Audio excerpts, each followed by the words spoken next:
Hi, this is probably going to be a late post because it's been like 12 p.m., like late at night.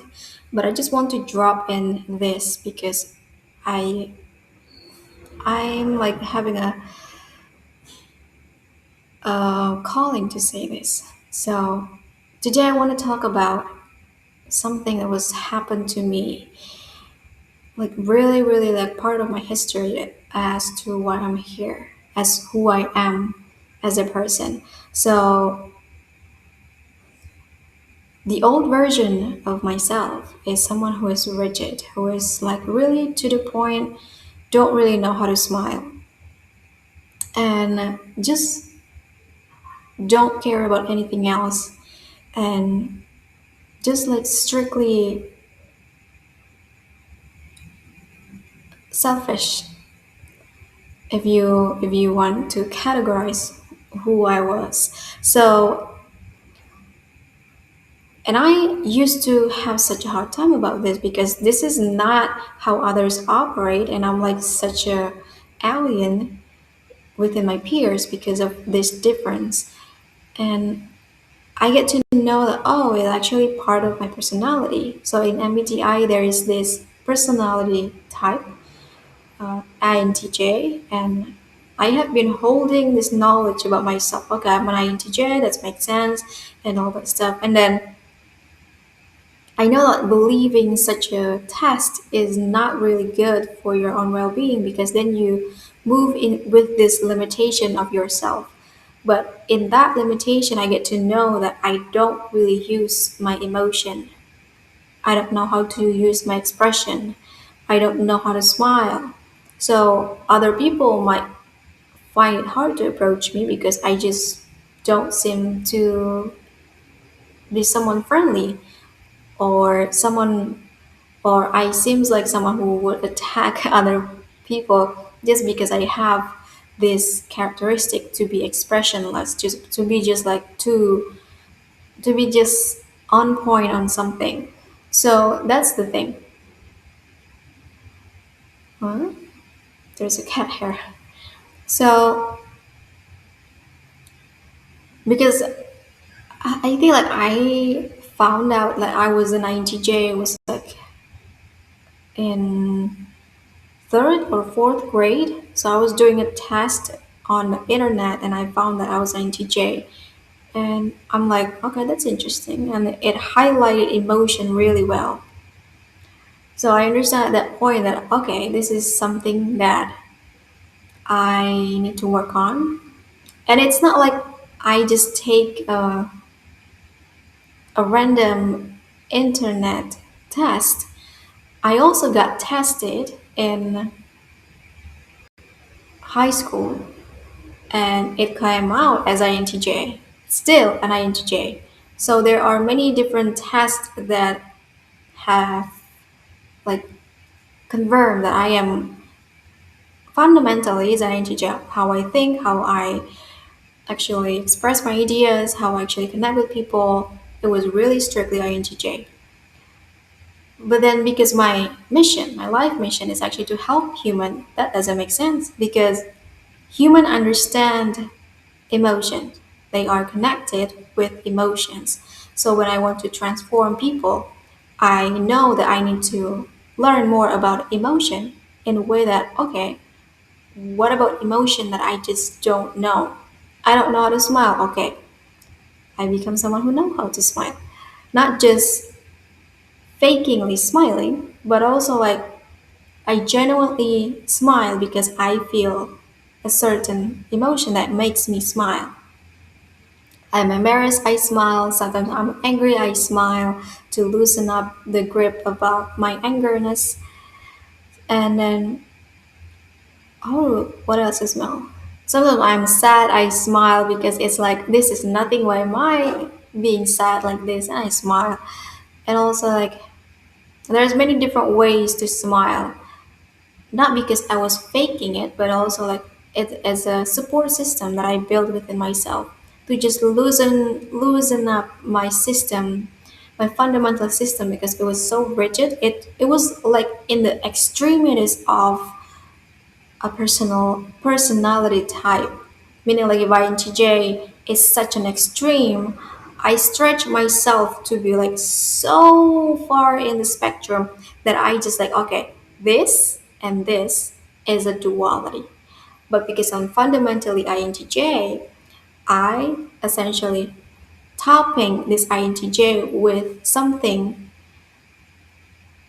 that can let me to be someone friendly, someone like knows how to speak with emotion, knows how to connect with people. And I get to learn that over the years after a deep integration, it was actually another personality type named INFP. And in the personality type description, it was the other name for INFP is actually mediator. So that's very, very helpful because I'm here to be a mediator about someone to something that they want. And essentially, that helps a lot. Then I get to smile, I get to connect, I get to be someone who receive such a intuitive hit about someone who is in need or like doing some support for them. That's really helpful. So that's one thing to see it, but also for myself, I personally know that because of my fundamental baseline as INTJ, I'm like really hardcore, don't know how to receive help, how to actually enjoy things. Because in order for me to do that, I need to know how to use the emotion, which is connected to mind, which is like plainly speaking, dead. If I can like draw statistic graph, a diagram about my emotion level, it will be like a straight line like a freaking dead people. That's how it feels like to me. Because I just don't use it. I'm like a robot that was here to work. Essentially, I'm just like doing things, taking action, and just on the go, taking the next step, and I'm just like that type. I was that type of people. But then I don't know how to enjoy this life. So why would I do all the work when I don't know how to enjoy it? So I get to see myself to be. That is also why I want to embody this INFP personality type because it was actually really helpful for me for the long run because I get to see myself more effortlessly living rather than like striking like masculinity based experience to be like just on the go. And that is the art of receiving.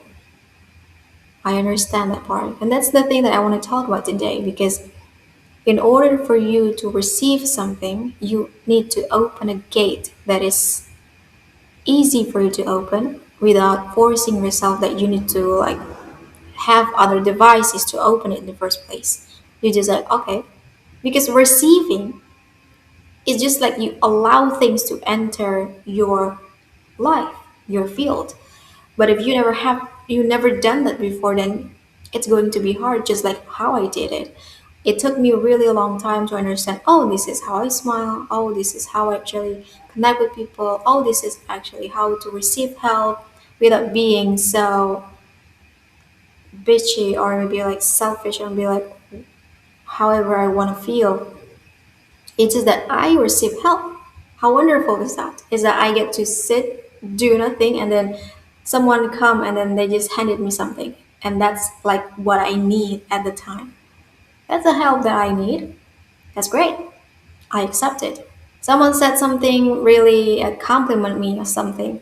And if I were my old self, the version of INTJ, I would probably be like, why do you actually say that? Why? Do I need to do something for you? Or is it like something that that you are mocking me for? I don't know.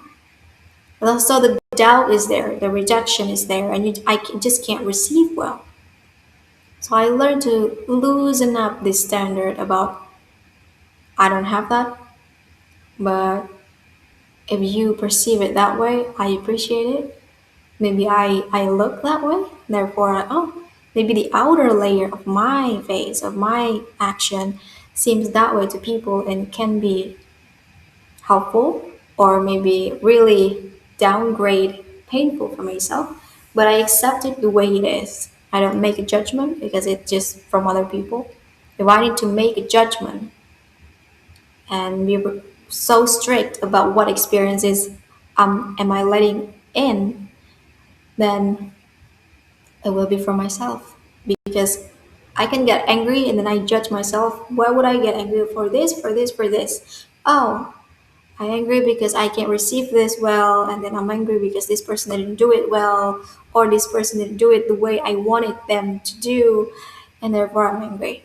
Okay, that's understandable. That's personal. That's personal judgment, but it's not my place to put that judgment onto other people. And I receive whatever they're giving me, and that is the art of receiving as well. Sometimes you feel painful about it, and that's okay. That's the truth if that's happened. But you also need to know that that's the thing that is exist in this life, in this moment. And need to receive it in the way that is helpful for you, for your future. That is the art of receiving. So I want to ask you, this is very interactive video. If you want to answer in the comment and let me know what you think about it. But if you don't, just keep it to yourself and think through about how you actually receive. How do you actually let new experience, even though it's something that is something that you don't need, or something that you don't know you will need. How do you actually receive that? Something and surprises you in the most random experience, because this is really random receiving moment. Is that I was in a mall, like eye shopping to something, and then there was someone there with a coupon, a discount coupon, handed me the discount coupon, and I was like, I don't know this person. She just handed me that thing, so I'm like, oh, this is wonderful. I never get to know why that person did that, but I'm like, maybe there's something that is out of my control that this person just feel like they want to hand it that coupon to me, and I'm like, okay, this is wonderful experience, something that I like to experience more in life. But yeah, what happened when that surprises happen to you? How do you actually receive that surprises? Are you making a judgment? Are you doubting yourself? Are you angry? Are you confused? Are you surprised as well? Are you happy? Are you like anxious? Are you like feeling like you need to do something back? Like give something back to the person who gave such a support?